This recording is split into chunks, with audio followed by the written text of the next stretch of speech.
Hello.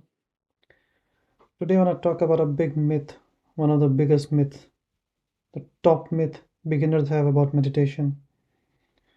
And it's a myth that causes a lot of harm because people get stuck in thinking and discussing and analyzing. And this myth is that what is the best, or that there is one best meditation style. So in beginners forum, this is often asked, what's the best meditation style? Which one should I do? And different gurus and marketing experts come in and say ours is the best, no, mine is the best, no, this is the best. And you get lots of arguments and this worked for me, that worked for me. The problem with all these debates are that we are all unique, we are all individual, we have our own thinking, our own upbringing, we have our own thinking patterns, we have our own history, mental history, physical history. And so what works for me won't work for you, and vice versa. So there is no one best style. There is no, top meditation. There is no secret meditation. That's another thing I hear. All these Asian gurus claiming, "Oh, we have this top secret meditation technique that we only teach secretly." That's a lot of bollocks. There's no such thing as a secret or a special meditation. There's only the meditation that suits you or doesn't suit you. It either suits you or it doesn't. So you need to try different styles and see what works for you. You can't just sit there and assume that just because something works for X, it'll work for you. You need to try different things. And what I recommend is, you try each style at least once. And you can try them on different days. I'll go over the styles in a minute. But try them on different days, or in the same session, try 2, 3 different things. And try this for a few weeks to see what you like.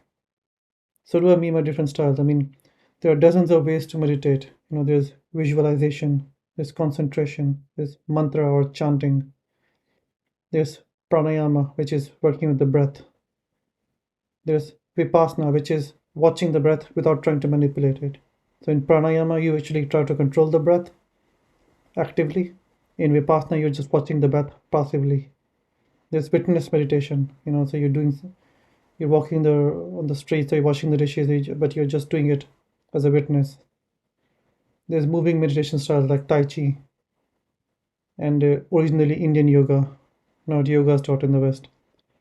There are other things like gratitude and forgiveness, which I count as meditation because for me, meditation is anything that makes you peaceful and calmer. And gratitude and forgiveness for me are the top ways to do that. So, got 8 styles here. I'm sure I've forgotten something. And then there are subcategories like visualization. You can visualize on an image, or a random image like a circle or a candle or light. You can visualize on gods or angels. You can visualize on yantras, which are three-dimensional shapes. Okay, concentration. You can concentrate on an external object like a candle, or like inside you can concentrate on your third eye, which is here, or you can concentrate on the void, which is what Buddhists do. Same with mantra. You can chant it out loudly outside. You can chant it inside. You can listen to it. So even what are the 8 techniques I told you? Each one of them has a dozen different what's the word ways to do it. So that means there are hundreds of ways to meditate, and there can be no one best. You have to try all of them, see what fits you. What I find is that the traditional advice was that you just do one and stick with it, but that never worked for me.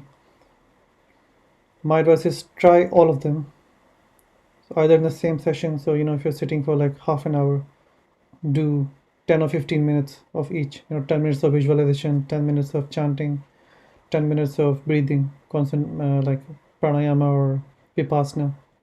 Or you can do on different days, like on day one you do 15 minutes of visualization, day two you do 15 minutes of concentration, and so on. And then next week you try a different visualization method. So instead of external, concentration, you can, instead of doing externally, you can do it internally, and so on. So there's so many ways, so many techniques, so many styles. You have to find one that suits your um, you know mindset or beliefs or thinkings or patterns. And at different stages in your life, different styles might suit you more.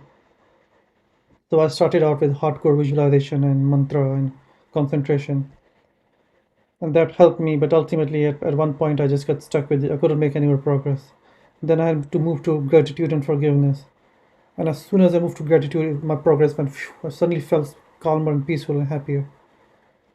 The thing is, I tried gratitude earlier, but I didn't like it. But something changed in me. I changed, and at some certain point in time, it started working for me. And visualization and concentration, which I used to do a lot earlier, I no longer uh, feel it that much.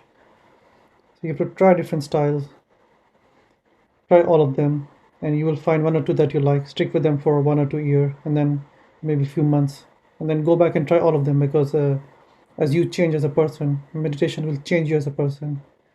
You become calmer, more peaceful, and then you'll find that you need to try something else, because what was working for you will no longer work. And that's fine. It's an ongoing process, right? It's like a marathon, not a race. You have to try different things, keep working around with them. Don't get stuck in this marketing this, oh, mine is the best. Which is the best? My guru is the best. There's no best method, there's no best technique. Whatever works for you is the best meditation method. The best meditation method is the one that works for you. I hope that was clear. Any questions, please ask below in the comments, and like, subscribe. Thank you.